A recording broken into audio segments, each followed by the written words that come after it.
বাংলাদেশের সবচেয়ে বেশি মানুষ মারা যায় হচ্ছে রোড অ্যাক্সিডেন্টে, এরপরে মারা যায় হচ্ছে suicide-এ।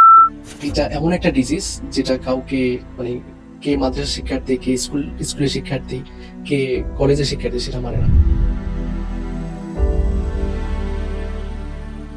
করোনার কালীন সময় এক বছরে প্রায় 14,436 জন মানুষ suicide করে। গত 2025 সালের যে ডাটা, সেই ডাটাতে প্রায় 40 জনের মতো শিশু suicide করেছে।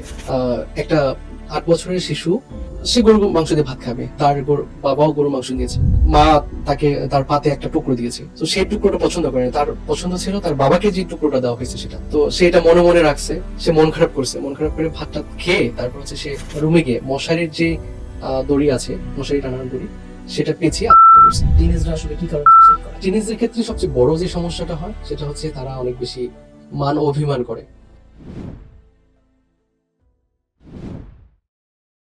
আপনার প্রতিদিনের নামাজ কি শতভাগ শুদ্ধ হচ্ছে? নামাজের সকল ভুল আর লজ্জায় না বলতে পারা প্রশ্নগুলোর সমাধান নিয়ে ইনোভা ইনস্টিটিউট নিয়ে এসেছে 10 ঘন্টার সালাত রিভাইভাল কোর্স।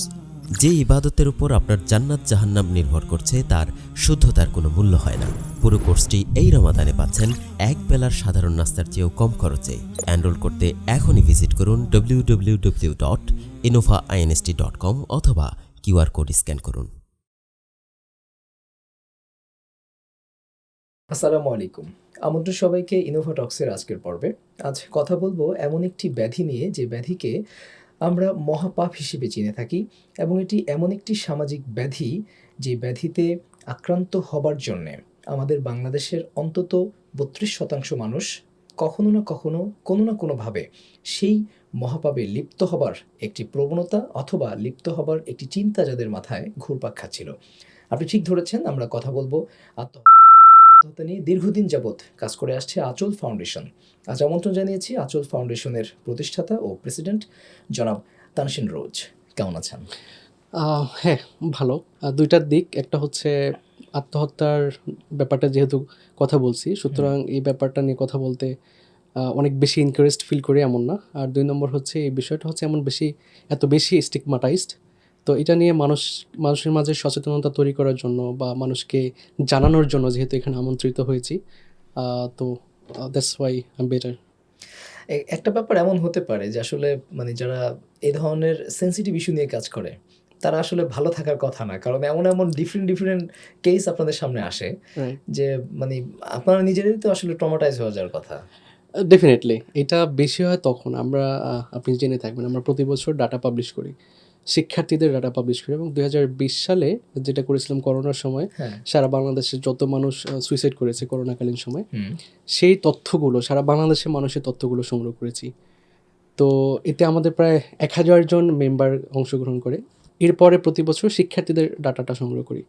তো শিক্ষার্থীদেরও প্রায় প্রতি বছর অন এভারেজ 500 কাছাকাছি সুইসাইড করে। যেমন গত বছর 2025 সালে 403 জন শিক্ষার্থী সুইসাইড করেছে, যেটা রিপোর্টেড।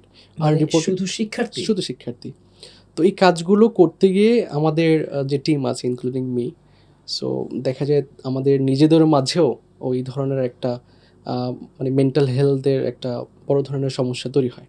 সো আমরা যখন দেখি যে সুইসাইডের বিভিন্ন ধরনের গল্প, 500 সুইসাইড মানে হলো 500টা স্টোরি, 500টা পার্সন, 500টা ফ্যামিলি, এই 500 জন যখন সুইসাইড করে এবং এই প্রত্যেকটা স্টোরি যখন আমরা দেখি, সেই স্টোরিগুলো আমাদেরকে প্রভাবিত করে এবং সেটা নেগেটিভলি প্রভাবিত করে। এমন হয় যে আমাদের যারা ডাটা কালেকশন করে, যারা অ্যানালাইসিস করে, ইনফ্যাক্ট যারা প্রেজেন্ট করে, সো তখন আমাদের মাঝে এক ধরনের নেগেটিভ থটস চলে আসে। টু সাম এক্সটেন্ট যারা এই কাজটা তারা করতে পারে না, যারা অলরেডি আত্মহত্যা প্রবণ। সো এই সময় দেখা যায় যাদের মেন্টাল একটু সমস্যা আছে, তাদেরকে আমরা এইসব কাজ থেকে দূরে রাখি, এবং যাদের সমস্যা নাই তারাও দেখা যায় কাজ করতে করতে একটা সময় পর সমস্যাগ্রস্ত হইতে পারে, তখন আমরা তাদেরকে আবার ট্রিটমেন্টের ব্যবস্থা করি, কাউন্সেলিংয়ের ব্যবস্থা করি। আচ্ছা আচ্ছা, আমি একটু আপনাদের এই আচল ফাউন্ডেশনের গল্পটাই শুনতে চাই একেবারে প্রথম থেকেই, যে আসলে মানে আপনি আত্মহত্যা নিয়ে কাজ করার এই চিন্তাটা আপনার মাথায় কীভাবে আসলো? তো 2015 সালে আমি ঢাকা ইউনিভার্সিটিতে পড়াশোনা করি, মার্কেটিং ডিপার্টমেন্টে। তো তখন আমি গ্রাম থেকে আসা একটা ছেলে, সো আমি ছিলাম সলিমুল্লাহ মুসলিম হলে। সো হল লাইফে আসার পর এক ধরনের এনভায়রনমেন্ট আমি ফেস করেছি। হুম, আমার ধারণা ঢাকা ইউনিভার্সিটি না শুধু, বাংলাদেশের যত পাবলিক বিশ্ববিদ্যালয় আছে, জি, in fact to some extent private ইউনিভার্সিটিও, হুম, তাদের যারা শিক্ষার্থী আছে তারা এই ধরনের সমস্যা ফেস করে, বিশেষ করে যারা হলে থাকে। হুম, 2 নম্বর হচ্ছে কোন ধরনের সিচুয়েশন ফেস করে একটু পরে বলছি। 2 নম্বর হচ্ছে ডিপার্টমেন্ট কেন্দ্রিক একটা খাপ খাওয়ানো, আমরা বলি যে অ্যাডজাস্টমেন্ট করা, হ্যাঁ, হ্যাঁ, সেই ধরনের একটা সমস্যা তৈরি হয়। যেমন ধরেন আমার লাইফে এটা ঘুরছে যে আমি হচ্ছি ক্লাস 2 থেকে, আমি ক্লাস 2তে ভর্তি হয়েছি। জি, ক্লাস 1 বা শিশু শ্রেণী, প্রথম শ্রেণী এগুলো পড়িনি।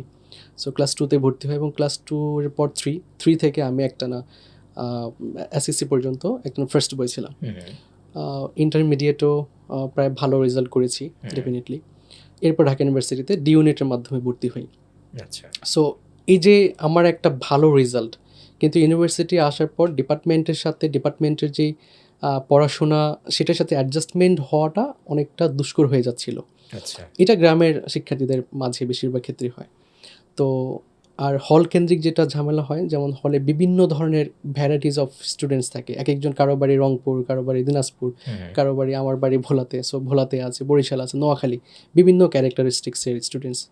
সো তাদের সাথে সামঞ্জস্যপূর্ণ আচরণ করা, তারপর হচ্ছে নতুন নতুন বন্ধু তৈরি করা। যেমন আমরা যখন ছোটো ছিলাম, এসএসসি এইচএসসি পর্যন্ত, তখন আমাদের বন্ধুবান্ধব আমাদের এলাকারই ছিল।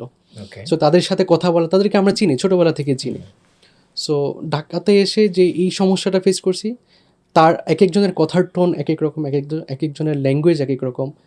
সো আর ডিপার্টমেন্টের যে সমস্যাটা, এই দুইটা সমস্যা মিলে যে কোনো শিক্ষার্থীর, তাছাড়া 2015 সালে আপনি যখন এসএম হলে শিক্ষার্থী, তখন সেখানে সম্ভবত পলিটিক্যালিও কিছুটা পলিটিক্যালি প্রবলেম, ডেফিনেটলি তখন তো বা পলিটিক্যাল গণরুম কালচার যে, গণরুম কালচার ছিল। আমাদের ফার্স্ট ইয়ারে ছিল বারান্দা, সো বারান্দা থাকা লাগতো। আর এরপরে সেকেন্ড ইয়ার হচ্ছে গণরুম। থার্ড ইয়ারে গিয়ে যদি কোনো বড় ভাইদের সুনজরে আসা যেত, তখন হয়তো আমাদের সবার না, কারো কোনো রুমে সেটেলমেন্ট হওয়ার সুযোগ ছিল। সো এটা এমনও হয়েছে যে কারো লাইফ আসলে মাস্টার্স পর্যন্ত বারান্দাতেই কাটিয়ে দিছে।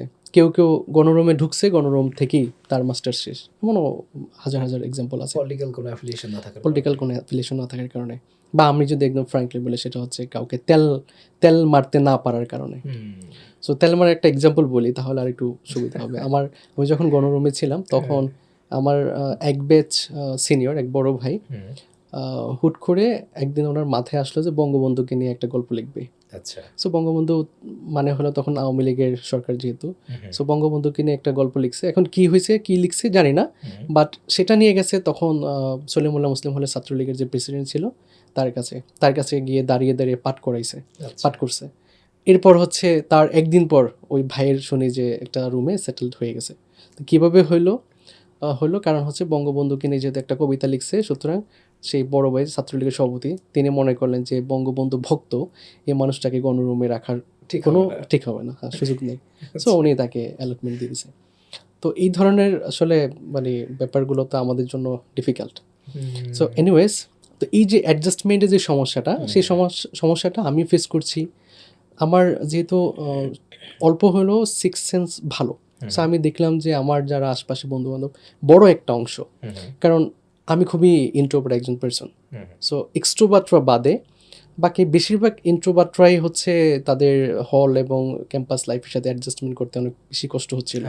অবারিত স্বাধীনতা, এতদিন পর্যন্ত তারা বাবা মাদের প্রোটোকলে ছিল, সেখানে অবারিত স্বাধীনতা, সেটা সে কী করবে, আসলে মিস ইউজ করার সুযোগ আছে কিনা। ঢাকা ইউনিভার্সিটিতে কিন্তু বেশিরভাগ শিক্ষার্থী ভালো, মানে অন্তত ভালো ফ্যামিলি থেকে আসে, ভদ্র ফ্যামিলি থেকে আসে। এরপর এখানে এসে একটা পোর্শন অফ পিপল বকে যায়, যেটা আমরা বলি আর কি। সো এই যে কেন বকে যায়, কারণ হলো অবারিত স্বাধীনতার যে সুযোগ, সেই সুযোগের অসৎ ব্যবহার হয়। রাইট। সো এই যে নানা ধরনের সমস্যা, এই সমস্যা ফেস করতে গিয়ে দেখলাম যে আমি আসলে কিছুটা ইনফিরিটি কমপ্লেক্সে ভুগছি। সো আমি যেহেতু আবার আরেকটা আমার ছিল, সেটা হলো আমি আর্টসের স্টুডেন্ট, সেখান থেকে আমি বিজনেস ব্যাকগ্রাউন্ডে আসছি। সো এইটাও একটা অন্যতম কারণ হতে পারে। সো আমি আমার পার্সোনাল লাইফের কিছু স্ট্রাগল যখন ফেস করছি, তখন দেখলাম যে আশপাশে যারা আছে অনেকেই এই ধরনের সিমিলার কেস বা সিমিলার সিচুয়েশনে পড়ছে। এরপর হলো আমি নিজেকে কিছুটা চেঞ্জ করার জন্য কিছু অর্গানাইজেশনের সাথে যুক্ত হই, যেমন তার মাঝে হচ্ছে একটা Bangladesh youth leadership centre, BOLC. So বিওএলসিতে আমি ওখানে একটা লিডারশিপ ট্রেনিং সেন্টার আছে, ওখানে আছে আমি 2.5 মাসের একটা ট্রেনিং নিই। সো এই লিডারশিপ ট্রেনিংয়ের যে বড় কথা হচ্ছে, তখন ওরা একটা প্রজেক্ট দেয় যে তোমরা একটা মানে কমিউনিটি প্রজেক্ট ডেভেলপ করো, যেটা নিয়ে তোমরা কমিউনিটি বেসড কাজ করবে। আচ্ছা, আমি একটা ব্যাপার একটু ক্লিয়ার হয়ে নিই, সেটা Sure. হলো এই যে দুইটা ব্যাপার বললেন, একটা হচ্ছে হল কেন্দ্রিক, একটা হচ্ছে ডিপার্টমেন্ট কেন্দ্রিক। এই Right. ব্যাপার দুইটা কি আসলে যে মানে অ্যাডজাস্টমেন্ট না হবার কারণে, অথবা হলের এই যে একটা মানে একটা নাৎসি যে সিচুয়েশন, এই সিচুয়েশনের কারণে শিক্ষার্থীদের মনে কি আত্মহত্যার প্রবণতা কাজ করে, এমন না। কিছু একটা? না, এই সমস্যাগুলোর কারণে শিক্ষার্থীদের মাঝে যে আত্মহত্যা প্রবণ হয়ে ব্যাপারটা এমন না। এটা তাদের আত্মহত্যা হচ্ছে একটা মানুষের সর্বশেষ স্টেট, ওকে, তার আগে অনেকগুলো স্টেট আছে। মানে এখান থেকে একটা হতাশা জন্ম হয়। হতাশার জন্ম হয়, হ্যাঁ, রাইট। আচ্ছা, হতাশার জন্ম হয়, হতাশাও না, এই যে বলি না আমরা ভাল লাগে না কিছু, হ্যাঁ, এই যে হ্যাঁ। ভালো না লাগা, হ্যাঁ হ্যাঁ হ্যাঁ, এই ভালো না লাগাটা প্রথমে জন্ম হয়। এরপর আস্তে আস্তে ডিপ্রেশনে ভোগে। ডিপ্রেশনের পর যখন একটা মানুষ একদমই তার আশা নাই, ভরসা নাই, সুইসাইডের একদম প্রথম স্টেজটা এখান থেকে শুরু হয়। এখান থেকে শুরু হয়, right? আচ্ছা আচ্ছা, তো তখন আমি বিওএলসির ওখানে ওরা একটা প্রজেক্ট, কমিউনিটি প্রজেক্ট ডেভেলপ করতে বললো। তখন সামহাও আমার যেহেতু পার্সোনাল একটা কানেকশন আছে, পার্সোনাল সিচুয়েশনেরও একটা ব্যাপার আছে, পাশাপাশি আমার যে ফ্রেন্ড সার্কেল দেখলাম যে এটা নিয়ে কাজ মানে মেন্টাল হেলথের ক্রাইসিসে পড়ছে। জি, সেই নিমিত্তে আমি টুকটাক খোঁজখবর নেওয়া শুরু করলাম যে মেন্টাল হেলথ আসলে কী জিনিস, এটার সার্ভিসগুলো কোথায় কোথায় পাওয়া যায়, কত শতাংশ মানুষ সুইসাইড করে বা কারা সুইসাইড করে। একটু খোঁজখবর নিতে নিতে দেখলাম যে এটা নিয়ে আসলে কোনো ধরনের ইনফরমেশন নেই, ডাটা নেই, কিচ্ছু নেই। আচ্ছা, সাপোর্ট সেন্টার ঢাকা ইউনিভার্সিটিতে, টিএসসিতে, মানে আমাদের ইউনিভার্সিটি টিএসসিতে একটা সাপোর্ট সেন্টার আছে টিএসসি কাউন্সিলর নামে। সেখানে আসলে খুব ভালো মাপের সাইকোলজিস্ট বসে এমন না, যারা ইন্টার্নশিপ করে সেখানে তাদেরকে দিয়ে হচ্ছে সাইকোলজিক্যাল কাউন্সেলিংটা করানো হয়, যেটা বেশিরভাগ শিক্ষার্থীও জানে না। তো এরপরে তা আমি চিন্তা করলাম তাহলে এইটাকে একটা প্রজেক্টে নিয়ে আসতে পারি। সো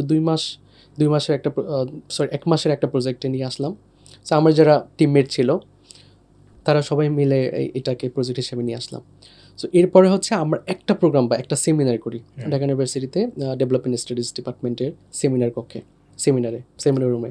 আচ্ছা, তো এরপরে হচ্ছে মানে কোন টাইটেলে? এটা Mental health? মেন্টাল হেলথ, হ্যাঁ মেন্টাল হেলথ, ওকে, সুইসাইড নিয়ে এখনও কাজ করা শুরু হয়, মেন্টাল হেলথ।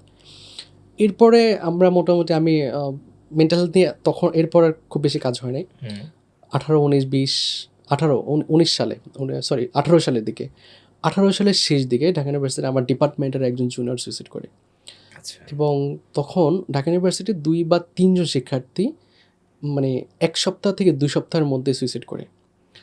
তো এইটা আমাকে অনেক বড় ধরনের একটা নাড়া দেয় যে আমি সামহাও আবার ওই মেয়েটা আমার যে জুনিয়র ছিল সে বিওএলসির ছিল, মানে আমার যে বাংলাদেশ ইউথ লিডারশিপ সেন্টারে যেখানে আমি ট্রেনিংটা নিয়েছি। সো তার প্রতি আমার একটা কাইন্ড অফ মানে একটা একে তো ডিপার্টমেন্টের, ইউনিভার্সিটি, আবার বিওএলসির, মানে 3টা কমন জায়গা। সো আমি তার সম্পর্কে একটু হালকা খোঁজাখুঁজি শুরু করি। সো যেটা পেলাম সেটা হচ্ছে তার রোমান্টিক রিলেশনশিপের জন্য সে সুইসাইড করছে। আচ্ছা, এবং এরপরে অন্য আরও কয়েকটা কারণে ঢাকা ইউনিভার্সিটি 2 থেকে 3 জন সুইসাইড করে। এটা আমাকে নাড়া দেয় যে শিক্ষার্থীদের মাঝে সুইসাইডটা বেড়ে যাচ্ছে, তার মানে হলো আমাদের কাজ করা লাগবে। আর আমি যেহেতু মার্কেটিংয়ের বা বিজনেস ব্যাকগ্রাউন্ডের, সো এই জায়গাটার কারণে আমার আসলে অপরচুনিটি বলেন বা হচ্ছে আমার একটা প্রবলেম সলভিং, সেই প্রবলেম সলভিংয়ের জায়গাটার দিকে সবসময় ফোকাস ছিল। আচ্ছা এটা একটা সমস্যা, তাহলে এটা সর্ট আউট করতে হবে, আমাদের সমস্যার সমাধান নিয়ে আসতে হবে। আচ্ছা, এরপর হচ্ছে তখনই আমাদের ইউনিভার্সিটির ব্র্যান্ডিং নিত আমাদের ডিপার্টমেন্টের একজন শিক্ষক। সো ব্র্যান্ডিংয়ের একটা প্রজেক্ট প্রপোজাল রেডি করতে হয় যে এইটা প্রজেক্ট প্রপোজালটা হচ্ছে লাইক আপনি মানে এইটা দিয়ে কীভাবে সাস্টেনেবল একটা বিজনেস দাঁড় করানো যায়। তো আমি সাস্টেনেবল একটা বিজনেসের প্ল্যান, আমাদের টিম ছিল একটা টিম মিলে সাস্টেনেবল বিজনেস প্ল্যান ডেভেলপ করলাম। এটার মাধ্যমে মূলত আমি তখনও ভাবি নাই যে এটা এত বেশি ইম্প্যাক্ট ফেলবে। মানে আমার কিন্তু ডটগুলো অনেক দূরে। একটা হচ্ছে 15 সালে ছোট একটা সেমিনার করি, 18 সালের দিকে হচ্ছে আমরা একটা প্রজেক্ট প্রপোজাল রেডি করি, বিজনেস প্রপোজাল, যদিও তখন আমার মাথায় কোনো ধরনের কিছু ছিল না। বাট এরপরে এসে যখনই 2 থেকে 3 জন শিক্ষার্থী সুইসাইড করে, ওইটাকে হচ্ছে আমরা চিন্তা করলাম যে এটাকে প্রাতিষ্ঠানিক করতে হবে। পরবর্তীতে মানে খোঁজদা সার্চ শুরু করলাম যে খোঁজদা সার্চের মধ্য দিয়ে এটা কি করা যায়, কিভাবে করা যায়, এবং কারা আমার পার্টনার হইতে পারে বা কো-ফাউন্ডার হইতে পারে। Fortunately I got someone from Jahangirnagar university এবং হোম ইকোনমিক্স থেকে কয়েকজনকে পেলাম। তো তারা আগ্রহী হলো যে এই ধরনের কিছু একটা নিয়ে কাজ করা যায়। আচ্ছা। তা আমরা আসলে প্রথমে সুইসাইড নিয়ে শুরু করিনি, আমরা জাস্ট সোলি মেন্টাল হেলথ নিয়ে কাজ শুরু করছি 2019 সালে।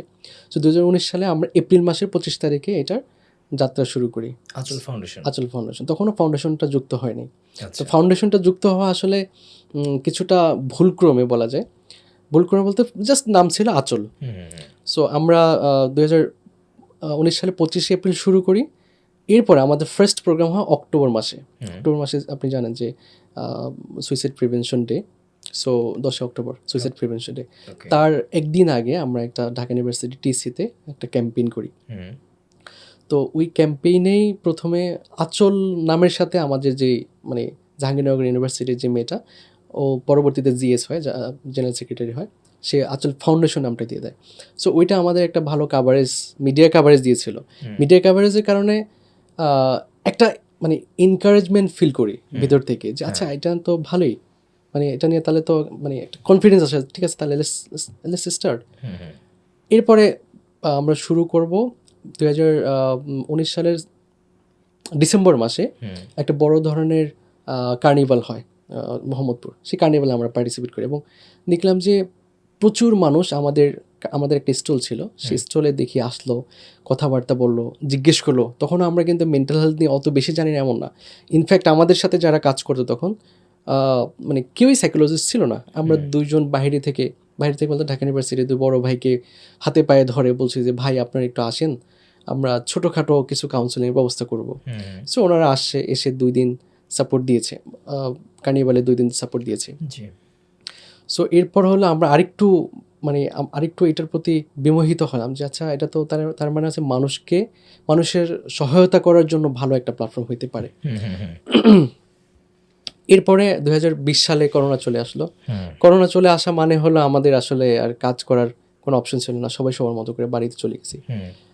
তো আমরা ইনিশিয়ালি উই থট যে লাইক 2 মাস 3 মাস পর হয়তো করোনা চলে যাবে, তো ঢাকাতে এসে আবার শুরু করবো। বাট করোনা তো দীর্ঘ সময় নিয়েছে।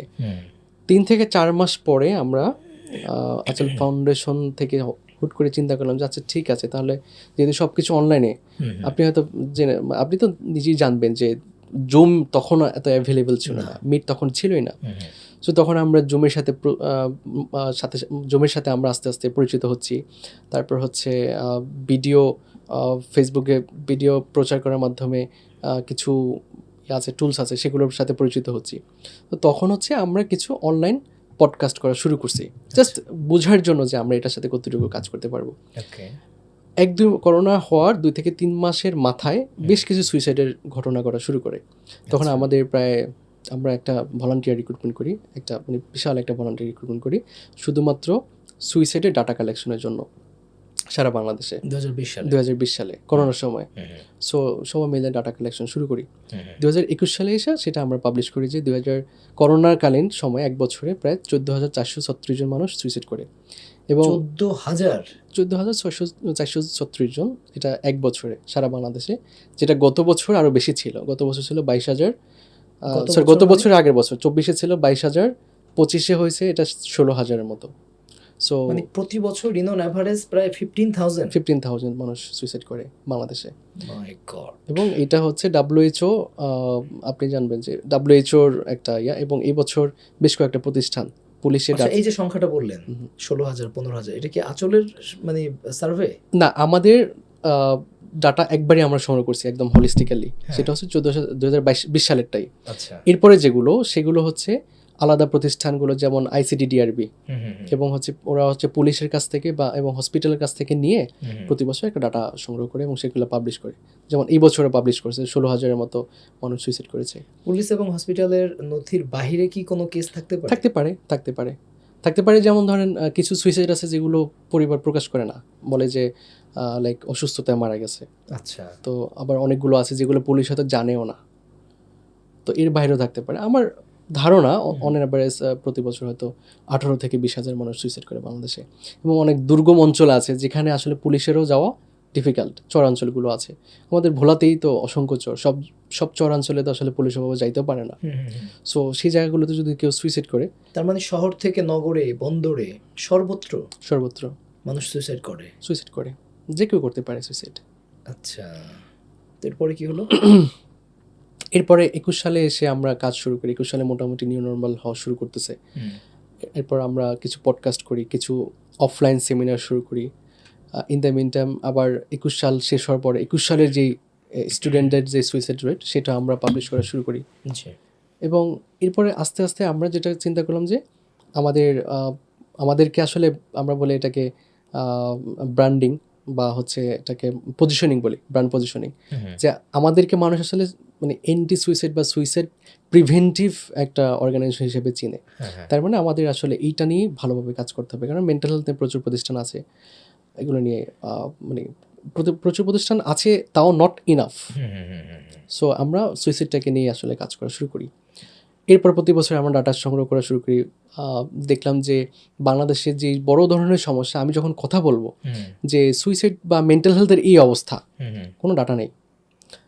বাংলাদেশে এনএমএইচ আছে, বাংলাদেশ মেডিকেল ইউনিভার্সিটি আছে, গবেষণা হয় না এমন না, গবেষণা হয়, কিন্তু সেগুলো মিডিয়াতে আসে না, সেগুলো হচ্ছে পাবলিক প্রপার্টি হিসেবে আসে না, সেগুলো হচ্ছে গুগল স্কলারই থাকে শুধুমাত্র।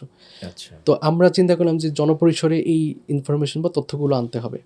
কারণ হচ্ছে আপনি যখন কথা বলবেন যে আমি বলছি যে বাংলাদেশে আত্মহত্যা বেড়ে যাচ্ছে বা কমে যাচ্ছে, এটা বেসড অন হোয়াট, কিসের ভিত্তিতে আমি বলছি? তো ডেফিনেটলি একটা কম্পারেটিভ মেজারমেন্ট থাকা লাগবে, যে গত বছর যদি, যেমন ধরেন গত বছর 403 জন শিক্ষার্থী সুইসাইড করেছে 2025 সালে, 2024 সালে 310 জন সুইসাইড করেছে শিক্ষার্থী, 2000 এর আগের বছর 2023 সালে করেছে 513 জন, 2022 সালে করেছে 532 জন। এটা হচ্ছে শিক্ষার্থীর সংখ্যা, শুধুমাত্র শিক্ষার্থী। এবং এই শিক্ষার্থীদের মাঝে আপনি জেনে অবাক হবেন, মাদ্রাসা আছে, স্কুল আছে, কলেজ আছে, ইউনিভার্সিটি আছে, সকল জায়গার স্টুডেন্টস আছে, মাদ্রাসার শিক্ষার্থীরাও আছে, এবং সেটা 50-র কম না, প্রতি বছরই 50-র কাছাকাছি। যেমন এই বছরও প্রায় 46 জনের মতো সুইসাইড করেছে মাদ্রাসার ছাত্র, তাই ছাত্র এবং ছাত্রী দুজন। কিন্তু আমরা তো জানি যে মাদ্রাসার ছেলেমেয়েরা তাদের ঈমান মজবুত, তারা আমরা সুইসাইড করার কথা না। তো আমরা এটা জানতাম, কিন্তু যখন আমরা দেখলাম যে আসলে এটা এমন একটা ডিজিজ যেটা কাউকে, মানে কে মাদ্রাসা শিক্ষার্থী, কে স্কুলের শিক্ষার্থী, কে কলেজের শিক্ষার্থী সেটা মানে না। হ্যাঁ, ডেফিনেটলি কারণ ডিফারেন্ট হইতে পারে। যেমন স্কুলের শিক্ষার্থীদের মাঝে যে কারণটা, সেটা হয়তো মাদ্রাসা শিক্ষার্থীদের মাঝে দেখা নাও যেতে পারে, বা কম দেখা যেতে পারে, দেখা না যাওয়ার সুযোগ নেই, এটা ভ্যারি করে কারণটা প্রত্যেকটা বয়সের ক্ষেত্রে ভ্যারি করে, আপনার স্ট্যাটাস অনুযায়ী ভ্যারি করে, সকল কিছু অনুযায়ী ভ্যারি করে। যেমন ধরেন, আমি জাস্ট এক্সাম্পল হিসেবে বলছি, 13 থেকে 19 বছর বয়সী শিক্ষার্থীদের যে কারণ, 20 থেকে 25 বছর বা 26 বছর অর্থাৎ ইউনিভার্সিটি লাইফের শিক্ষার্থীদের কিন্তু ডিফারেন্ট কারণ। সো এই যে, আর আরেকটা গুরুত্বপূর্ণ বিষয় যে আমরা অনেক ক্ষেত্রে মনে করি যে সুইসাইড আসলে যে কোনো একটা কারণে হয় না, মানুষ অনেকগুলো কারণে ভালনারেবল হয়ে যায়।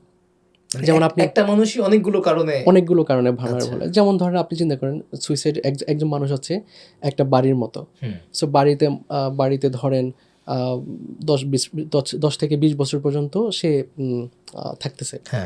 তো ওই বাড়িটার একটা খুঁটি উই পোকা খেয়ে ফেলছে, আরেকটা খুঁটি হয়তো অন্য কিছু খেয়ে ফেলছে, আরেকটা খুঁটি হয়তো ভেঙে গেছে। তো এভাবে দেখা যায় চারটা খুঁটি হয়তো কোনো না কোনোভাবে ভালনারেবল হয়ে গেছে। এরপর ছোট একটা ঝড় আসলো, ধরেন 150 কিলোমিটার বেগের যে ঝড়টা এটা আসলো, মোটামুটি এটাতে ভেঙে গেল। এখন আমি কি বলবো, যে ঝড়ের কারণে ভাঙছে, নাকি হলো চারটা খুঁটি নষ্ট হয়ে গেছিল বা ভালনারেবল হয়ে গেছিল এই জন্য ভাঙছে? দীর্ঘ সময় সে ভালনারেবল ছিল আসলে। রাইট। সুইসাইডের ক্ষেত্রে ঘটনাটা এমন, একটা মানুষ যখন সুইসাইড করে তার আগের অন্তত 1 থেকে 1.5 বছর পর্যন্ত বিভিন্ন সিচুয়েশনে সে ভালনারেবল হয়ে যায়। এরপর তাকে একটা কারণ ট্রিগার করে, ওই ট্রিগারের মাধ্যমে সে সুইসাইডের দিকে ধাবিত হয়। এবং আরও কিছু সারপ্রাইজিং ব্যাপার আছে। সারপ্রাইজিং ব্যাপার হচ্ছে, যেমন আমাদের ধারণা কি ছিল যে বাচ্চাদের মাঝে হয়তো সুইসাইডের টেন্ডেন্সি নেই, তাই না? যে একটা 10 থেকে 12 বছরের বয়সী বাচ্চা, সে আসলে সুইসাইডের কিছু বুঝে কিনা, তার তো থাকার কথা না। কিন্তু আনফর্চুনেটলি গত 2025 সালের যে ডাটা, সেই ডাটাতে প্রায় 40 জনের মতো শিশু সুইসাইড করেছে, এবং এদের বয়স 7 থেকে 12 বছর। মানে ওরা কি খেলার ছলে সুইসাইড করে ফেলেছে এমন, না বুঝে? এটা আসলে বলা মুশকিল। না বুঝে তো 40 জন হওয়ার কথা না, 1 জন 2 জন হইতে পারতো, বা ধরেন 5 জন হইতে পারতো, কিন্তু 40 জন সংখ্যাটা কম না। 7 বছর 8 বছর বয়সী, 9 বছর 10 বছর 11-12 বছর এই পর্যন্ত হচ্ছে 40 জন শিক্ষার্থী সুইসাইড মানে করেছে। একটা হয় যে ওরা কোনো কার্টুনে বা কোথাও হয়তো দেখেছে যে মানে মানুষ এভাবে সুইসাইড করে, সে হতে হয়তো পারে, এক্সপেরিমেন্ট হতে পারে। নেওয়ার জন্য হয়তো এটা হতে পারে, বাট কিন্তু তার মানে এটা না যে সবাই এই এক্সপেরিমেন্টের মাধ্যমে সুইসাইড করেছে। তাও ঠিক। যেমন ওদের সুইসাইড করার কারণগুলো খুবই ঠুনকো ঠুনকো বলতে আমরা আমাদের দিকে মানে সাধারণ বা সামাজিকভাবে যেটাকে ঠুনকো মনে হয়। যেমন ধরেন একটা এক্সাম্পল হচ্ছে একটা 8 বছরের শিশু, সে গরু মাংস দিয়ে ভাত খাবে, তার বাবাও গরুর মাংস নিয়েছে, তো মা তাকে তার পাতে একটা টুকরো দিয়েছে, তো সেই টুকরোটা পছন্দ করেনি, তার পছন্দ ছিল তার বাবাকে যে টুকরোটা দেওয়া হয়েছে সেটা, তো সে এটা মনে মনে রাখছে, সে মন খারাপ করছে, মন খারাপ করে ভাতটা খেয়ে তারপর হচ্ছে সে মশারির রুমে গিয়ে মশারির যে দড়ি আছে, মশারি টানানোর দড়ি, সেটা পেঁচিয়ে আত্মহত্যা করছে। এখন এটাকে আমরা কি অ্যাক্সিডেন্টালি বলবো নাকি এটা আসলে সুইসাইড বলবো?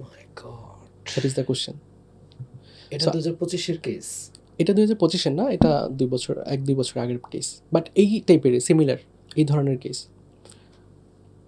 তো এই কেসের এটা মানে আমার তো মনে হয় এটা কোনো প্রতিকার নাই। এটার প্রতিকার আছে, নাই এমন না, প্রত্যেকটা জিনিসের প্রতিকার আছে। তবে হ্যাঁ, বলা ব্যাপারটা হলো আমাদের প্রতিকারটা শুরু করতে হবে একদম ছোট থেকেই। তবে এটা এমন একটা বিষয় যেটা আপনি আসলে বাইরে থেকে টের পাবেন না। যেমন ধরেন আমাদের বন্ধু-বান্ধব যদি কারো মন খারাপ থাকে, সে হয়তো মনের মধ্যে অনেক কিছু রাখে। যেমন প্রচুর এরকম ইনসিডেন্ট আছে যেখানে মানে সুইসাইড করার একদিন আগেও সে উৎফুল্লর সাথে তার বন্ধু-বান্ধবের সাথে রাত কাটাইছে, পার্টি করছে, ইনফ্যাক্ট খেলাধুলা করছে, তারপর দিন সে সুইসাইড করছে। এরকম কিন্তু ঘটনা আছে, প্রচুর ঘটনা আছে এরকম। আচ্ছা সো প্রতিকারটা কিভাবে হবে, ধরেন এটা তো আসলে মনের ভিতরের একটা আচ্ছা, আমি ব্যাপার। প্রতিকারে যাওয়ার আগে আমি কারণগুলো আর একটু বিশ্লেষণাত্মক আলোচনা আপনার কাছ থেকে শুনতে চাই। মানে ঠিক কি কি কারণে, আপনারা তো আসলে অনেকভাবেই ডাটা অ্যানালাইসিস করেছেন, মানে মোটা দাগে কি কি কারণে আমাদের দেশের নারী পুরুষরা সুইসাইড করে? মোটা দাগে বলতে গেলে ওই যেটা বললাম একটু আগে, যে বয়সের একটা ভ্যারিয়েশন আছে। 13 থেকে 19 বছর বয়সী বা 7 থেকে 12 বছর বয়সী টিনেজরা আসলে কি কারণে সুইসাইড করে? টিনেজদের ক্ষেত্রে সবচেয়ে বড় যে সমস্যাটা হয় সেটা হচ্ছে তারা অনেক বেশি মান অভিমান করে, বাবা মাদের সাথে মান অভিমান করে। যেমন ধরেন এই ধরনের কেসও আছে যে তার বাবার কাছে সে মোবাইল ফোন চেয়েছে যে আমি কার্টুন দেখব, বাবা তাকে মোবাইল ফোন দেয় নাই। সো এই জন্য তার মাঝে একটা ক্ষোভ তৈরি হয়েছে। সো তাদের ক্ষেত্রে যেটা হয় যে আমাকে ফোনটা দিল না, তাহলে আমি বাবাকে উচিত শিক্ষা দিব। এখানে উচিত শিক্ষা দিতে গিয়ে সে এই ধরনের বড় ধরনের একটা অনেক সময় মনে করে কি যে আমার কোনো মূল্য নাই বাবার মূল্য নেই, কাছে। রাইট, মূল্য নেই। হ্যাঁ। তারপর ফোন ধরতে না দেওয়া আছে। তারপর আরেকটা ইন্টারেস্টিং আছে, ইন্টারেস্টিং না ঠিক, এটা কোনোটা ইন্টারেস্টিং না। সো এমন হচ্ছে যে রাজশাহী ইউনিভার্সিটির একটা মেয়ে, আমাদের সমাজে যেটা হয় বডি শেমিং এত বেশি প্রবল যে মানুষকে সুইসাইডের দিকে ধাবিত করতে পারে। সো আমরা নর্মালি এটা বাংলাদেশে এটা ইজি করে নিছে, এটা আসলে ইজি না। রাজশাহী ইউনিভার্সিটির একটা মেয়ে, সে শারীরিকভাবে একটু কৃশকায় ছিল। এর ফলে তার বাবা মা হয়তো তাকে রেগুলার বলতো যে ঠিকঠাক মতো খা। আমার বাবা মা বলতো, আপনার বাবা মা হয়তো বলতো, অনেক সবার বাবা মাই বলে যে ঠিকঠাক মতো খা, শরীর টরীর কী বানাইছিস, দেখতে তো একদম কাঠের মতো। সো এগুলো খুবই নর্মাল। সো তাকে হয়তো এত বেশি মানুষ সুইসাইড করে বডি শেমিং করেছে, তাকে হুট করে একদিন তার মা তাকে বলছে যে তুই বেশি মানে একটু ভালো করে খা, বেশি করে খা, তাহলে শরীরটা ঠিক হবে। এটা কেন বলছে, এটার জন্য সে সুইসাইড করছে।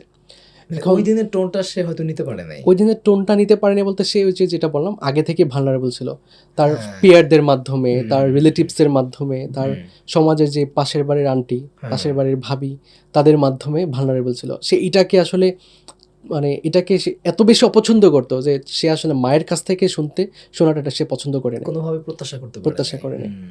সো সে সেটাকে নেগেটিভলি নিয়েছে এবং সুইসাইড করেছে, এবং এটা একজন ইউনিভার্সিটির শিক্ষার্থী। সো এই ধরনের প্রচুর স্টোরি আছে যেগুলো আসলে আমাদেরকে একই সাথে হচ্ছে আমাদের সন্তানের প্রতি আমাদের উদাসীনতা সেটাও দেখায়, আবার পাশাপাশি আমাদের সন্তানরা কতটা ভালনারেবল লাইফ লিড করতেছে সেটাও আপনি আমাদের চমৎকার একটা কারণ আসলে ফাইন্ড আউট করেছেন। আমাদের সোসাইটিতে না একটা বিষয় মানুষের মনে এমন ধারণা আছে যে ছেলেমেয়েরা বুঝি সবসময় প্রেম ঘটিত কারণেই সুইসাইড করে, Right. কিন্তু আসলে যে মানে শুধু প্রেম ঘটিত কারণ না, না এই যে আপনি যেমনটা বললেন আসলে মানে মায়ের কথার কারণে হয়তো আগে থেকে সে ভালনারেবল ছিল, বাট আলটিমেটলি সে চূড়ান্ত ডিসিশনটা নিয়েছে তার মায়ের মায়ের একটা কথার কথার কারণে। কারণে। সো মানে খুবই খুবই আমি বলবো যে এটা মানে এটাকে কি বলে, মানে এটা খুব রহস্যজনক একটা ব্যাপার আমার কাছে মনে হয় যে মানুষ আসলে কখন যে কি কারণে এমন একটা কঠিন সিদ্ধান্ত নিয়ে নিতে পারে। আমি যেমন অবাক হচ্ছি, আমি বিশেষ করে মাদ্রাসা শিক্ষার্থীর কথা যেটা বলেছেন না, আমি খুবই অবাক হয়েছি। কারণ আমি তো জানি যে তারা আসলে তাওয়াক্কাল তো আল্লাহ যেটাকে বলে, আল্লাহর উপর ভরসা করা, যে কোনো কঠিন সিচুয়েশনে তারা আল্লাহর উপর ভরসা করতে পারে, হ্যাঁ, যে কোনো কঠিন সিচুয়েশনে মানিয়ে নিতে পারে, তাকদীরের ব্যাপারটা আছে। Right. কিন্তু এত কিছুর পরে আপনি যে সংখ্যাটা বললেন যে 46 একটা সংখ্যা বললেন এবং প্রতি বছর অ্যারাউন্ড 50, 50 এটা আমার কাছে অবিশ্বাস্য মনে হচ্ছে যে মাদ্রাসা শিক্ষার্থীরাও এভাবে সুইসাইডের দিকে নিমজ্জিত হচ্ছে। সুইসাইড এমন একটা জিনিস যেটা আসলে কোনো বাধা মানে না।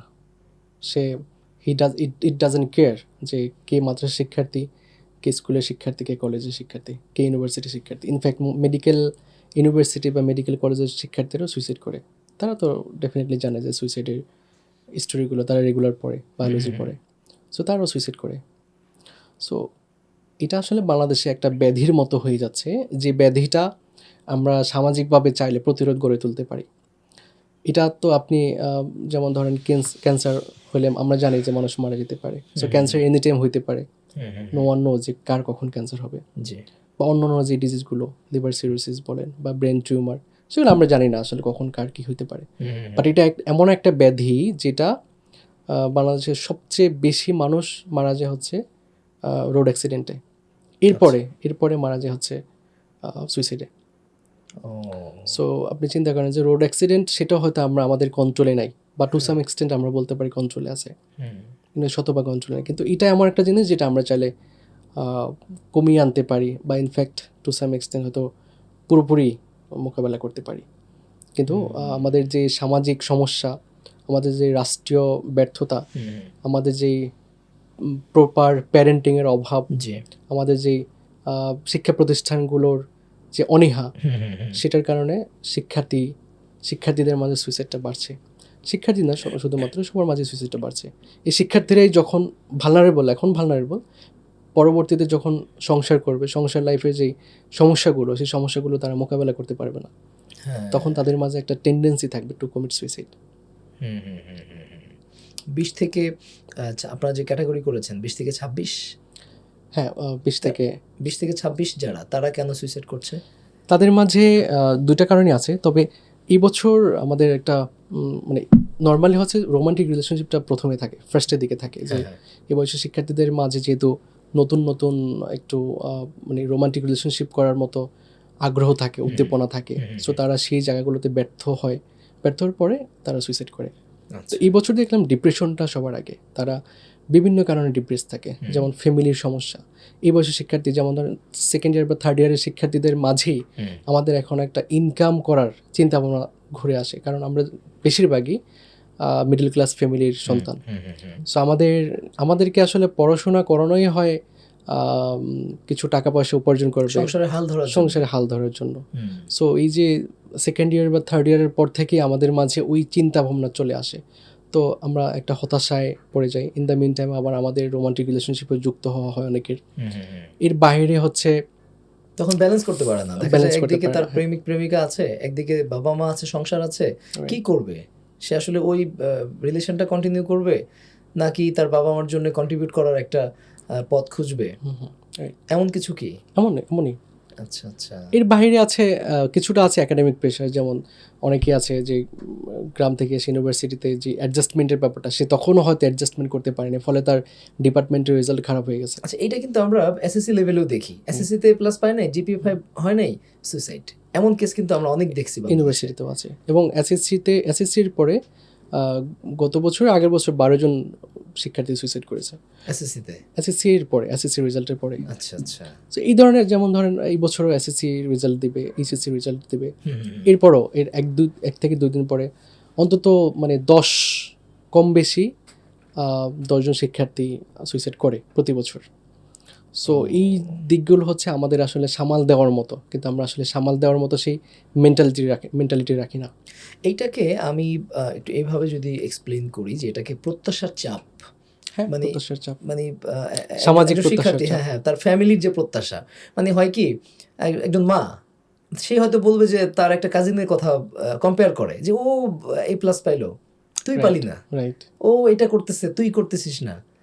তখন কিন্তু আবার সামাজিক প্রেশারের কথা যেটা আপনি বললেন, তখন কিন্তু একটা মানুষের মধ্যে অটোমেটিক্যালি একটা চাপ চলে আসে, তৈরি হয়, চলে আসে যে আসলে ও ক্লাসে আমার থেকে, আমি ছিলাম টপার, ও ছিল ক্লাসে দুর্বল স্টুডেন্ট, কিন্তু ও আজকে এত ভালো করছে, আমি পারছি না। এটা আছে, এবং এটা কিছুটা রিয়েল। হার্শ রিয়েলিটি হচ্ছে যখন একজন শিক্ষার্থী ধরেন সে ফেল করলো, ফেল করার পর তার ফ্যামিলির তার প্রতি যে আচরণ, সেটা কিন্তু আগের মতো থাকে না। হ্যাঁ। সো এটা যখন সে ফিল করে যে আমাকে আমার মা, আমি জাস্ট এক্সাম্পল হিসেবে বলছি, যে পরীক্ষার আগে আমাকে সকালবেলা ডিম দিত, এখন আমাকে ডিম দেয় না। পরীক্ষার আগের রাতে আমার জন্য দুধ নিয়ে আসতো, সে আমাকে দেয় না। সে কিন্তু প্রত্যেকটা জিনিস কম্পেয়ার করে, যে পরীক্ষার আগে আমি যখন স্টুডেন্ট ছিলাম, ফেল করার আগে আমার সাথে এই আচরণগুলো করা হতো, এখন আমার সাথে এই আচরণগুলো করা হচ্ছে না, বা আমার সাথে আসলে আমাকে ইনসাল্ট করছে, আমার সাথে সে ন্যায় বিচার করছে না। সেটা যখন ফিল করে বা কম্পেয়ার করে, তখন তার মাঝে একটা চিন্তা আসে যে ঠিক আছে, যেহেতু আমার ফ্যামিলি আমাকে দেখছে না, ফ্যামিলি আমাকে বুঝতেছে না যে আমি কি সিচুয়েশনের মধ্যে দিয়ে যাচ্ছি, তাহলে মানে এই জীবন রেখে আর কি হবে। তো এই সমস্যাগুলো প্রতিনিয়ত শিক্ষার্থীরা ফেস করে, শিক্ষার্থীদের বাহিরেও যারা আছে তারাও ফেস করে। এর পরের যে অংশটা তারা দেখা যায় মানে 30+, তারা যেহেতু সংসার লাইফে থাকে, তো সংসার লাইফে গিয়ে ডোমেস্টিক ভায়োলেন্সের শিকার হয়। বর্তমানে অনেকগুলো ইস্যুস আছে, পরকীয়া অন্যতম একটা ইস্যু। তারপর এর বাহিরেও আছে, যেমন বনিবনা। আমরা সম্প্রতি দেখলাম একজন অভিনেতা, আলভি ওনার নাম, তার ওয়াইফ হচ্ছে সুইসাইড করেছে। এবং এখানে কিন্তু এমন একটা কেস উঠে আসছে যে এখানে সম্ভবত এক্সট্রা ম্যারিটাল অ্যাফেয়ার্স ছিল। তো এই কেস কিন্তু আমরা প্রচুর দেখি। হ্যাঁ, এই কেস প্রচুর দেখি এবং প্রচুর ঘটছে, এবং সেটা মানে এটা ব্যাধির মতো ঘটছে, যে এই ধরনের সিচুয়েশনগুলো আসলে উই ক্যান কন্ট্রোল, কিন্তু আমাদের রাষ্ট্রীয় যেহেতু সে ধরনের কোনো ধরনের ব্যবস্থা নাই, এই জন্য আমরা কন্ট্রোল করতে পারি না। যেমন ধরেন একজন মানুষ পরকীয়া করছে, তো এইটা রাষ্ট্র আসলে এই জায়গাগুলোতে কীভাবে ইন্টারভেন করতে পারে, সেটা একটা জায়গা ঠিক করা। সো পরকীয়া করছে, এটা যদি আমি আদালতের কাছে গিয়ে বলি, তাহলে এর ইম্প্যাক্টটা কী হতে পারে, আমি কি ন্যায় বিচার পাবো কি পাবো না। সো দিন শেষে আসলে মানুষ তখনই সুইসাইড করে যখন সে চিন্তা করে যে আমি আসলে মানে আমার আসলে কিছুই নাই। আমাদের সাহিত্যে, আমাদের নাটক সিনেমাতে পরকীয়াকে একটা শিল্প হিসেবে উপস্থাপন করা হচ্ছে, কিন্তু আমরা অনেক জায়গায় দেখি এটা হচ্ছে। পরকীয়ার ব্যবহার বা পরকীয়ার যে প্রসার, এটার পিছনে অনেকগুলো কারণ আছে, সেদিকে আজকে আর আমরা না যাই, যেহেতু আমাদের থিমটা ডিফারেন্ট। বাট পরকীয়াও কিন্তু অন্যতম অনুঘটক হিসেবে কাজ করে সুইসাইডের পিছনে। সো বনিবনা না হওয়ার পিছনেও কিন্তু সংসারে যে স্বামী স্ত্রী বনিবনা, সেটা না হওয়ার পিছনে কিন্তু ওই পরকীয়াটাও যুক্ত থাকে বা জড়িত। এই লেভেলে এসে সুইসাইডের সংখ্যাটা কাদের বেশি, পুরুষের নাকি নারীর? ডেফিনেটলি নারীর। সবসময় মানে বাংলাদেশ না, ওয়ার্ল্ড ওয়াইডই আসলে নারীদের মাঝে সুইসাইডের হারটা একটু বেশি থাকে, কারণ তারা হচ্ছে মোস্ট ভালনারেবল কাইন্ড অফ। কারণ তাদের বলতে হলো মানে ইমোশনাল যে রেজিলিয়েন্স, সেই জায়গাগুলো নারীদের তুলনামূলক কম হইতে পারে, এটা একটা অ্যাজাম্পশন। 2 নম্বর হচ্ছে তাদের আসলে এত বেশি বাংলাদেশের পার্সপেক্টিভে এত বেশি ভালনারেবিলিটির শিকার হওয়া লাগে, বিভিন্ন ধরনের ট্রিগারিং পয়েন্ট আছে তাদের জন্য, ফলে এগুলো তারা অ্যাডজাস্ট করতে পারে না, এর ফলে সুইসাইড করে। আচ্ছা, আপনি এখন পর্যন্ত যেহেতু অনেকগুলো কেস নিয়ে কাজ করেছেন, আমি একটু জানতে চাইবো যে কোন কেস নিয়ে কাজ করতে গিয়ে আপনার মানে খুব বেশি খারাপ লেগেছে, বা আপনার কাছে খুব মনে হয়েছে যে আসলে এটা নিয়ে আসলে কাজ করা দরকার, এবং আমি এটা নিয়ে কাজ করব, এবং বাংলাদেশ থেকে আমি সুইসাইড এই রেটটাকে কমিয়ে আনতে চাই। এমন স্পেসিফিক কোনো কেস কি আপনার এই মুহূর্তে মনে পড়ে, যেই কেসগুলো আসলে আপনাকে গভীরভাবে নাড়া দিয়েছে? হ্যাঁ, এমন বিশেষ করে একটা ঘটনা আমাকে বেশি নাড়া দিয়েছে। সেটা হচ্ছে আমাদের এক ইউনিভার্সিটির এক বড় ভাই। তো উনি হচ্ছে ইউনিভার্সিটির পরে অনেক দিন যাবৎ চাকরি পাচ্ছিল না। পরবর্তীতে উনি সুইসাইড করে। সুইসাইড করার পরে ওনার রেজাল্ট আসলে একটা পরীক্ষা দিয়েছিল ঢাকা স্টক এক্সচেঞ্জে, ডিএসসিতে। সেখানে উনি ফার্স্ট হয়েছিল।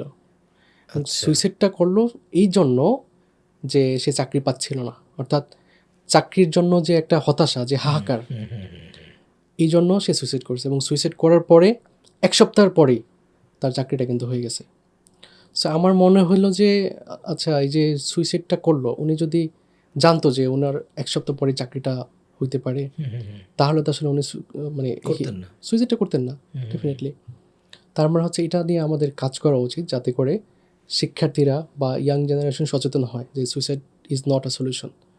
তোমার ডেফিনেটলি লেগে থাকতে হবে। হ্যাঁ, ঠিক আছে, তোমার 2 বছর 3 বছর 4 বছর পর্যন্ত লেগে থাকো। আর দুনিয়ার প্রত্যেকটা রিজিক এটা লিখিত। সো তুমি আগে থেকেই যদি মানে আগে চিন্তা করো যে আমি সুইসাইড করে ফেলি, চাকরি বাকরি পাবো কি পাবো না ঠিক নেই, তাহলে এটা আসলে রাইট ডিসিশন না। লেগে থাকা এবং বিকল্প খুঁজে নেয়া। রাইট, বিকল্প খুঁজে নেওয়া। শুধু চাকরিই করতে হবে ব্যাপারটা এমন না। দুনিয়ার সবচেয়ে বেশি রিজিক কিন্তু প্রায় 90% প্লাস রিজিক হচ্ছে ব্যবসায়ের মধ্যে। সো আমাদের সব কিছু সবসময় চাকরির মধ্যেই থাকা লাগবে ব্যাপারটা এমন না।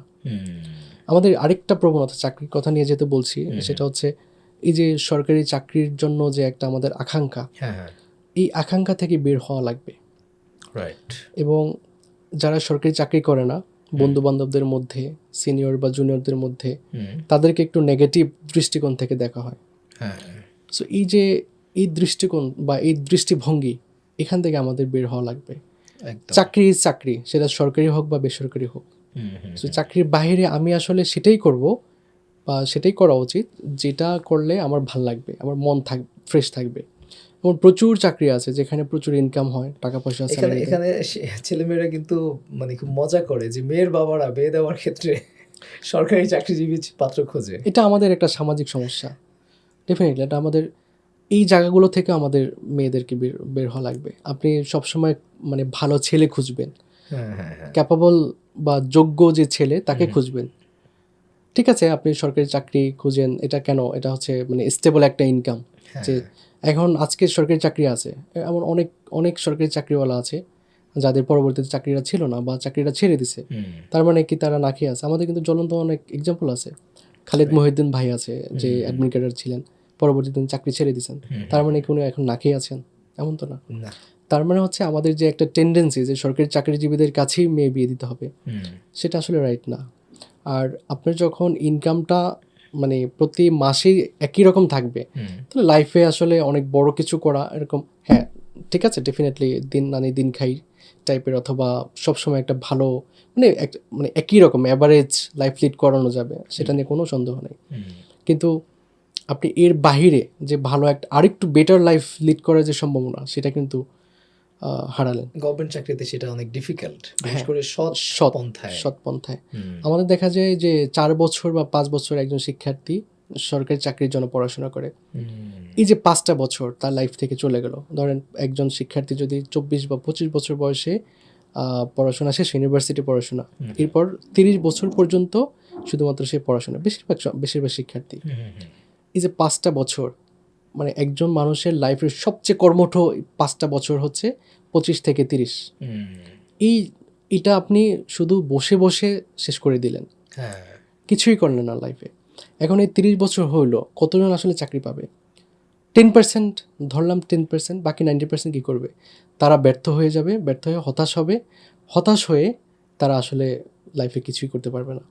অথচ এই 5টা বছর যদি আপনি যদি একটা জাস্ট একটা দোকান দিয়ে বসতেন রাস্তার পাশে, যে আপনি ইউনিভার্সিটি স্টুডেন্ট, একটা ফুডকার্ট দিয়ে বসেন, ফুডকার্ট দিয়ে বসলে 5 বছর যদি আপনি যে পরিমাণ পরিশ্রম লাইব্রেরিতে বসে বসে দিয়েছেন, আপনি যদি ফুডকার্টের পিছনে দেন, তাহলে আপনি 5 বছর পরে অন্তত কয়েকটা ফুডকার্টের মালিক হয়ে যাবে। ফুডকার্টের মালিক হবে এবং ধরেন 5 জন বিসিএস ক্যাডার যেই পরিমাণ বেতন পায় তার চেয়ে বেশি বেতন পাবে।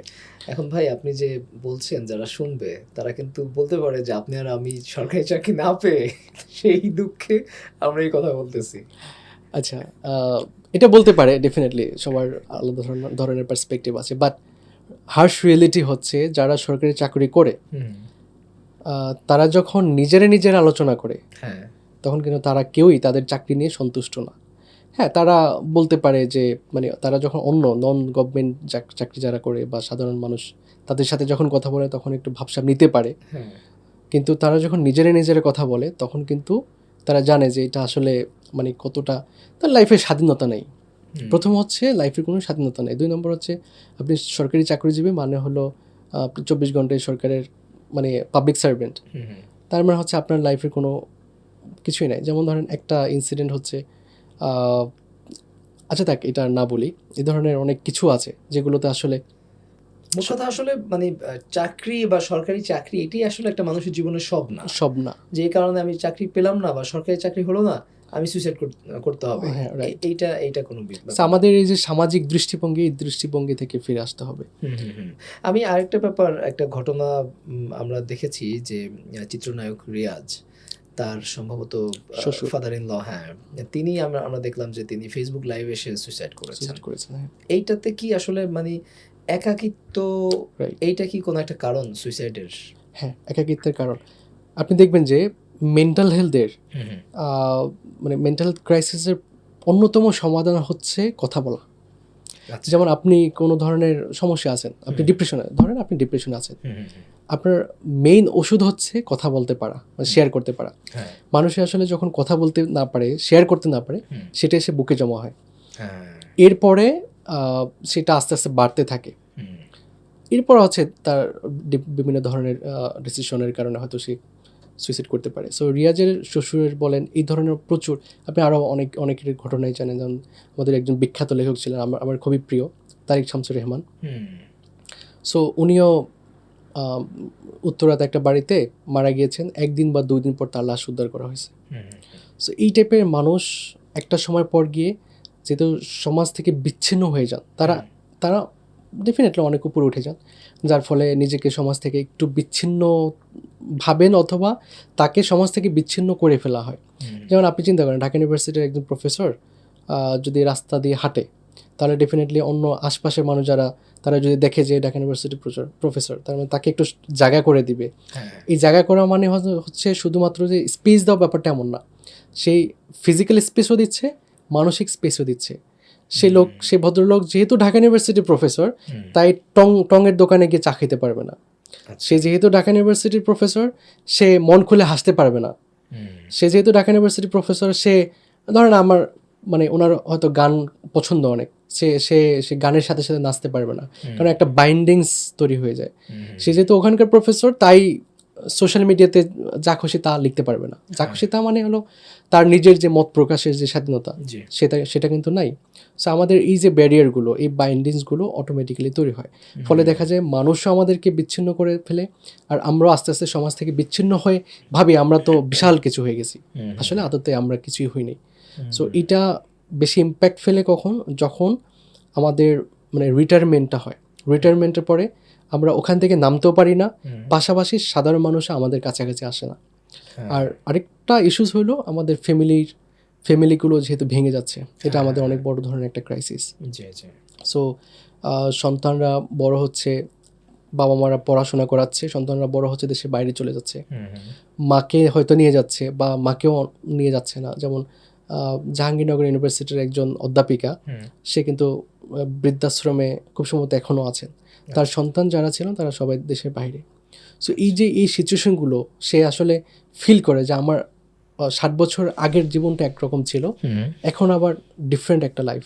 সে ওইটা মেনে নিতে পারে না। যারাই মেনে নিতে না পারে তাদের মাঝেই দেখা যায় সুইসাইডের হারটা বেশি।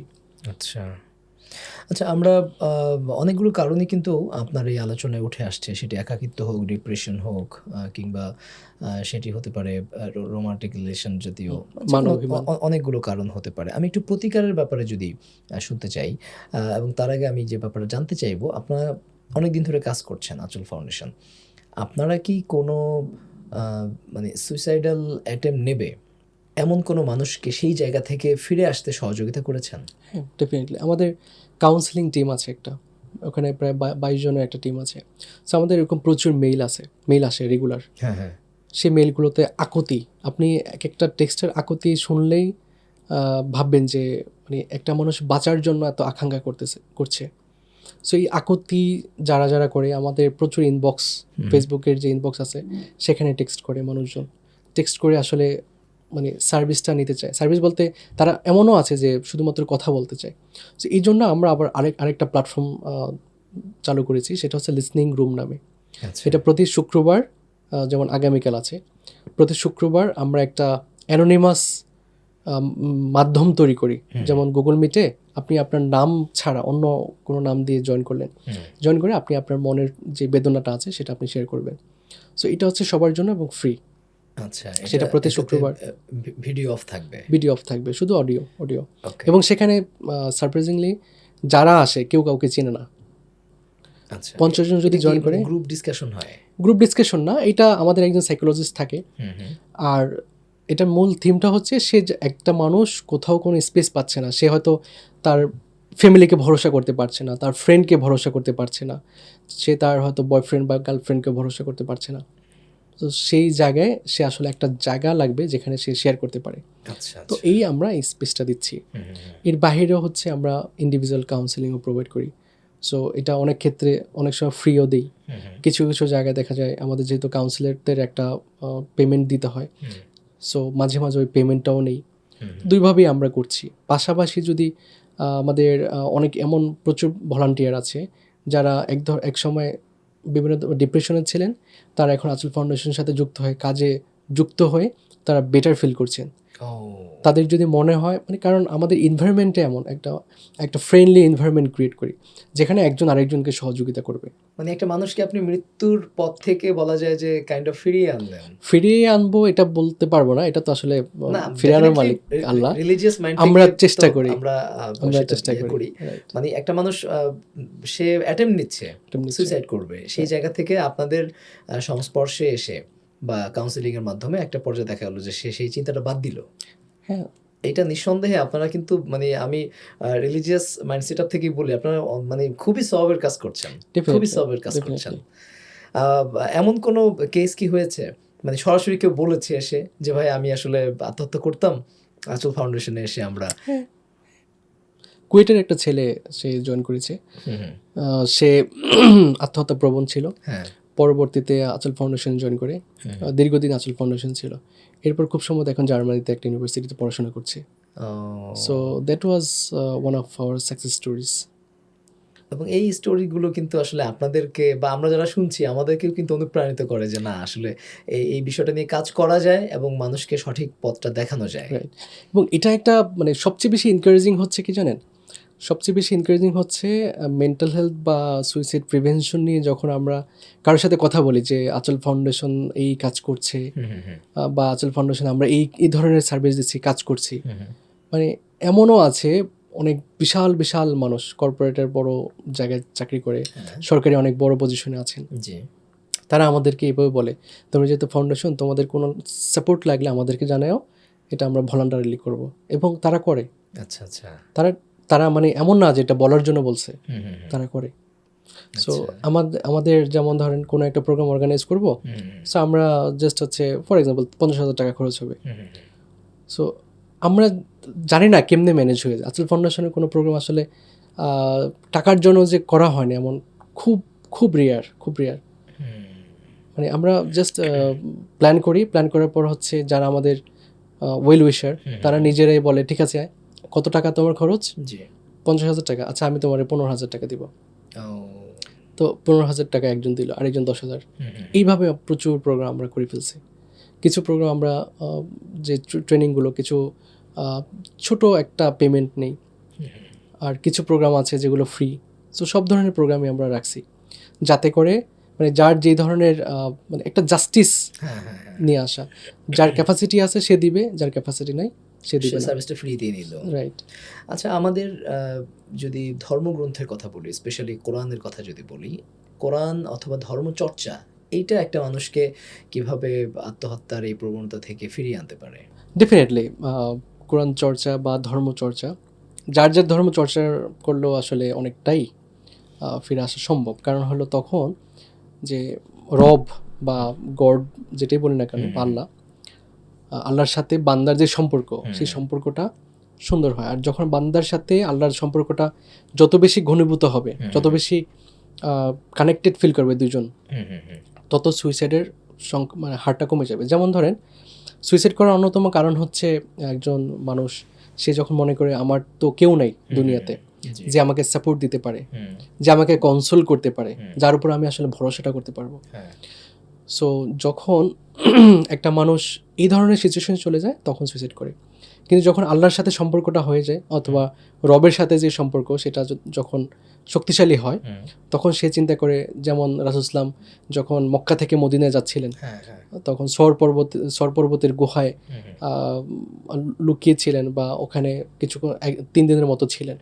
তখন আবু বকর রাদিয়াল্লাহু বলছিলেন যে, হে আল্লাহ রাসূল, আমাদেরকে তো কাফেররা চারদিক থেকে ঘিরে ধরছে। তো রাসূলুল্লাহ বলছেন যে, ইন্নাল্লাহা মা'ানা, মানে আল্লাহ আমাদের সাথে আছেন, কোনো ভয় করো না আবু বকর। তো আমাদের আসলে ওই যে আবু বকর রাদিয়াল্লাহু তাআলা যেটা বলেন যে, আয় হায়, সব তো শেষ হয়ে গেল, কারণ কাফেররা চারদিক থেকে ঘিরে ধরছে, মানে আমার লাইফ শেষ, কারণ আমার তো মানে আমার কোনো ক্যারিয়ার নেই, আমার সামনে কোনো ধরনের অপশন নাই, বেঁচে থাকার কোনো অবলম্বন নাই, যে এতটুকু পর্যন্ত আমরা মনে করি। এরপর যখন আল্লাহর সাথে সম্পর্কটা হয়ে যাবে, তখন রাসূলুল্লাহ যেভাবে বলছেন, ইন্নাল্লাহা মা'ানা, আল্লাহ আমাদের সাথে আছেন, তখন এটাও যখন আমাদের মাথায় ঢুকে যাবে যে যা কিছু হোক না কেন আল্লাহ আছেন, আমার সাথে আছেন, রাইট। সো তখন আর আমাদের মাঝে সুইসাইডটা কমে যাবে। বাংলাদেশে আপনি চিন্তা করেন যে বাংলাদেশে স্পিরিচুয়াল হিলিংয়ের বড় একটা জায়গা আছে, এবং অনেক বড় একটা জনগোষ্ঠী আছে যারা ধর্মভীরু, ধর্মান্ধ না, ধর্মভীরু। এই জনগোষ্ঠীটাকে স্পিরিচুয়াল হিলিংয়ের মাধ্যমে সুইসাইড থেকে বের করে আনা সম্ভব। আচ্ছা আচ্ছা, এই স্পিরিচুয়াল হিলিং নিয়ে কি পৃথিবীতে প্রাতিষ্ঠানিক কোনো কাজ আছে? হ্যাঁ আছে, প্রাতিষ্ঠানিক কাজ আছে। আপনার ওয়েস্টার্ন, ইনফ্যাক্ট আমেরিকা এবং কানাডিয়ার অনেকগুলো প্রতিষ্ঠান আছে। আমি একটার কথা বলতে পারবো, সেটা হচ্ছে রুহ কেয়ার। ওনারা হচ্ছে স্পিরিচুয়াল হিলিং নিয়ে কাজ করেন। সো বাংলাদেশেও লাইফ স্প্রিং আছেন, যারা স্পিরিচুয়াল হিলিং নিয়ে টু সাম এক্সটেন্ট কাজ করেন। বাট বাংলাদেশে একদম মানে প্রপারলি স্পিরিচুয়াল হিলিং নিয়ে কাজ করে এমন কেউ নাই। Life spring to some extent কাজ করে। আচ্ছা, একটা ব্যাপার আমি একটু ক্লিয়ার হতে চাই, সেটি হচ্ছে এই যে নিজেকে হত্যা করা, আত্মহত্যা করা মানে তো আসলে নিজেকে হত্যা করা, এটি কি কোনোভাবে আমাদের লোকাল যে ল, আমাদের দেশীয় আইনে এটি কি কোনোভাবে অপরাধ কিনা? হ্যাঁ, এটা আপনার ব্রিটিশ একটা ল আছে। এটা হচ্ছে যে সুইসাইডের চেষ্টা করে 1860 নং ধারার, 1860 সালে এই লটা করা হয়। আচ্ছা, তো এটার 13 নং ধারা অনুযায়ী হচ্ছে যে সুইসাইড করার চেষ্টা করে তার 1 বছরের জেল, এবং যে সুইসাইড করার প্ররোচনা দেয় তার 10 বছরের জেল। যেমন ধরেন আপনি যে আলভির কথা বললেন, আমরা যদি ধরে নেই যে আলভিকে আদালত গিলটি ফিল করতে পারলো যে সে সুইসাইড করার প্ররোচনা দিয়েছে, তাহলে তাকে হচ্ছে 10 বছরের জেল। আপনি জানেন যে রিসেন্টলি ঢাকা ইউনিভার্সিটির ছাত্র ইউনিয়নের একটা ছেলে মেঘমল্লার বসু, সে সুইসাইড করেছে। এখন ব্রিটিশ ল যদি ইমপ্লিকেশন হইতো, তাহলে তার 1 বছরের জেল হইতো।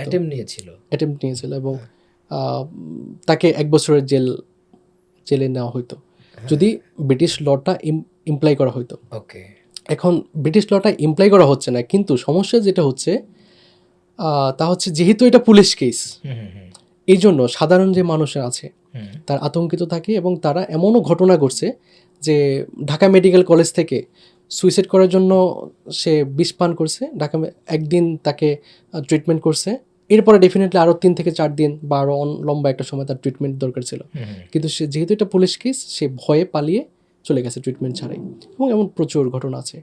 সো বাংলাদেশের প্রেক্ষিতে আপনি জানেন যে মাত্র 24 থেকে 25টা রাষ্ট্র আছে যেখানে, তাও বেশিরভাগ হচ্ছে আফ্রিকান কান্ট্রি, যেখানে সুইসাইডকে ক্রাইম হিসেবে তুলে ধরা হয়। বাংলাদেশেও এটা এখনও ক্রাইম। তো বাংলাদেশে সরকার এটা নিয়ে কথা বলছে না বা কাজ করছে না, কারণ তাদের ধারণা যেহেতু ধর্মগ্রন্থে, বিশেষ করে ইসলাম ধর্মগ্রন্থে এটাকে মানে মহাপাপ হিসেবে তুলে ধরা হয়েছে, সুতরাং যদি এটাকে উইথড্র করা হয়, তাহলে হয়তো সাধারণ জনগোষ্ঠী বা বিশেষ করে ধর্মভীরু মানুষ যারা আছেন, তারা এটা নিয়ে কোনো ধরনের মানে মতানৈক্য করতে পারেন। সো আমার মনে হয় যে মতানৈক্যটা করবেন না যদি সরকারের পক্ষ থেকে ভালোভাবে একটা স্টেটমেন্ট দেওয়া হয়। যেমন পিছিয়ে পড়া যে দেশগুলো সেগুলো বাদে পাকিস্তান থেকেও কিন্তু সুইসাইডের ক্রাইম থেকে উঠিয়ে নেওয়া হয়েছে, মালয়েশিয়া থেকে উঠিয়ে নেওয়া হয়েছে, বেশিরভাগ জায়গা থেকেই মানে ওখানে সুইসাইড কোনো ক্রাইম নয়। ক্রাইম নাই, কারণ এটা একটা ডিজিজ। আপনি একটা ডিজিজকে কি ক্রাইম বলতে পারেন? যেমন ধরেন আপনার জ্বর হয়েছে, জ্বর কি আপনার ক্রাইম? না। তার মানে হলো একটা মেন্টাল ইনস্টেবিলিটি। আত্মহত্যা তো মানুষ এমনিতেই করে না, তার একটা মানসিক অস্থিরতা আছে, এটার জন্য করছে। এটা একটা কি ডিজিজ, রোগ। সো ডিজিজকে কি আপনি ক্রাইম বলতে পারেন কিনা? ক্রাইম বলা যায় না। সুতরাং আর এই লটা করছে কে? মানে ব্রিটেনের যারা ছিল 1860 সালে, সো ব্রিটিশরা করছে। সেখান থেকে ডেফিনেটলি ওনাদেরকে মানে এই লটাকে পরিবর্তন করা উচিত। কারণ এই লটা থাকার জন্য হয়তো কাউকে জেলে দেওয়া হচ্ছে না, কিন্তু ওই যে পুলিশ কেসের জন্য হয়রানির শিকার হবে, এই ভয়ে সাধারণ মানুষ ট্রিটমেন্ট নিচ্ছে না। এই গত 3 মাস আগেও একটা স্টোরি, নেত্র নিউজের একটা স্টোরি ছিল। সেখানে দেখলাম যে একটা মেয়ে সুইসাইড করার চেষ্টা করছে। সে হসপিটালে গেছে, হসপিটালে একদিন কোনো ধরনের কোনো রকমের ট্রিটমেন্ট দিয়ে ছেড়ে দিছে। আর সেও ভয়ে চলে আসছে, বেসিক্যালি সে ভয়ে চলে আসছে। তো পরে সে ঝাড়ফুঁকের কাছে যাচ্ছে, তারপর হচ্ছে বিভিন্ন ধরনের স্থানীয় যে ওঝা আছে তাদের কাছে যাচ্ছে। তো এটা তো আসলে ট্রিটমেন্ট না, তার তো উচিত হচ্ছে প্রপার ট্রিটমেন্টটা পাওয়া। সো বাংলাদেশের সরকারের আসলে এই জায়গাটা ইন্টারভেন করা উচিত। প্রয়োজন হলে রিলিজিয়াস লিডার যারা আছেন তাদেরকে নিয়ে যদি ইন্টারভেন করেন যে মানে সুইসাইড ক্রাইম এটার ফলে কি কোন ধরনের সমস্যা হচ্ছে, সেটা নিয়ে একটা আলোকপাত করে এটাকে মানে ডিস্টিগমাটাইজ করা। আমরা একটু শেষ করতে চাই। আপনি খুব চমৎকার তথ্যভিত্তিক আলোচনা করেছেন। ইনফ্যাক্ট বাংলাদেশের যে চিত্র সেটি আসলে উপস্থাপন করেছেন। আমি একটু সর্বশেষ আপনার আঁচলের যে কর্মী বাহিনী রয়েছে, সারা দেশেই হয়তো ভলান্টিয়াররা রয়েছেন, তাদের উদ্দেশ্যে যদি আপনার কোনো বার্তা থাকে। আচ্ছা, তাদের উদ্দেশ্যে বার্তা হচ্ছে এটা খুবই সিম্পল। মানে আঁচল ফাউন্ডেশন এটাতে যারা কাজ করে, যারা মানে পৃথিবীতে 2 ধরনের মানুষ আছে। আচ্ছা, একসময় শুনতাম না যে পৃথিবীতে 2 ধরনের মানুষ আছে, যারা মুস্তফা আলীর স্বপ্ন পড়ছে আর যারা স্বপ্ন পড়ে নাই, এই 2 টাইপের মানুষ। আর এখন আমি বলবো যে পৃথিবীতে 2 ধরনের মানুষ আছে, যারা আঁচল ফাউন্ডেশনে কাজ করছে আর যারা কাজ করে নাই। আঁচল ফাউন্ডেশন যারা কাজ করছে তারা মূলত প্রত্যেকটা মানুষ, ওরা ভলান্টিয়ার না, ওরা আঁচল ফাউন্ডেশনের ওনার হিসেবে কাজ করছেন। অর্থাৎ এখানে একটা মানুষ যখন কাজ করে তখন এখানে আঁচল ফাউন্ডেশনকে ওন করে। থাকে না যেমন কোনো একটা প্রতিষ্ঠানে, হয়তো এমন কর্পোরেট প্রতিষ্ঠানও আছে যেখানে টাকার বিনিময়ে কাজ করি, কিন্তু এখানে কেউই টাকার বিনিময়ে কাজ করে না। হয়তো ভাইয়ের সাথে কোনো একদিন চা খাবে, অথবা আমরা কোনো একদিন একসাথে আড্ডা দিব, এতটুকুই তাদের চাওয়া পাওয়া। এই জন্যই হচ্ছে তারা নিজের পকেটের বা গাঁটের টাকা খরচ করে বিভিন্ন প্রোগ্রাম অর্গানাইজ করে, দিন আনি মানে প্রতিদিন কাজ করে, প্রচুর প্রোগ্রাম অর্গানাইজ করে। সো আঁচল ফাউন্ডেশন মিনস তারা। আঁচল ফাউন্ডেশন মানে আমি না। ইনফ্যাক্ট আমি এখন এখানে বসে আছি, কিন্তু ইন দ্য মিন টাইম আমাদের আঁচল ফাউন্ডেশনের কাজ হচ্ছে। আমাদের টোটাল 24টার মতো টিম আছে, প্রায় 500-এর উপরে ভলান্টিয়ার আছে।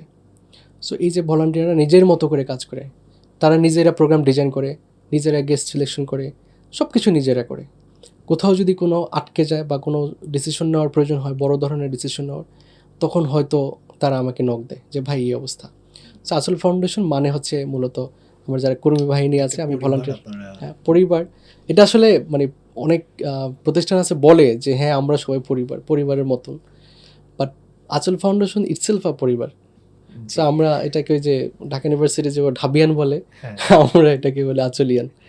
আচ্ছা, আপনাদের আঁচলিয়ানদের জন্য অনেক শুভকামনা এবং আপনাদের এই কর্মসূচির মধ্য দিয়ে বাংলাদেশে এই সুইসাইডের যে রেট সেটি কমে আসুক এবং বাংলাদেশের মানুষের মধ্যে সচেতনতা বৃদ্ধি পাক, আমরা সেই প্রত্যাশা করি। আপনাকে অনেক ধন্যবাদ জানাচ্ছি।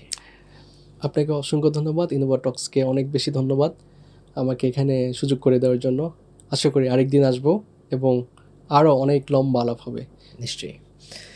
সুপ্রদর্শক, আমরা এতক্ষণ শুনছিলাম বাংলাদেশে যে আত্মহত্যার প্রবণতা, সেই প্রবণতাগুলো কেন হয় এবং ঠিক কোন কোন বয়সী মানুষের মাঝে, কোন জনগোষ্ঠীর মানুষের মাঝে এই প্রবণতা বেশি এবং সেখান থেকে আমরা কিভাবে বের হয়ে আসতে পারি, কি এর প্রতিকার। আশা করছি আমাদের এই চমৎকার অনুষ্ঠানটি আপনাদের অনেক বেশি ভালো লেগেছে। অবশ্যই ভালো লাগলে লাইক, কমেন্ট, শেয়ার করবেন।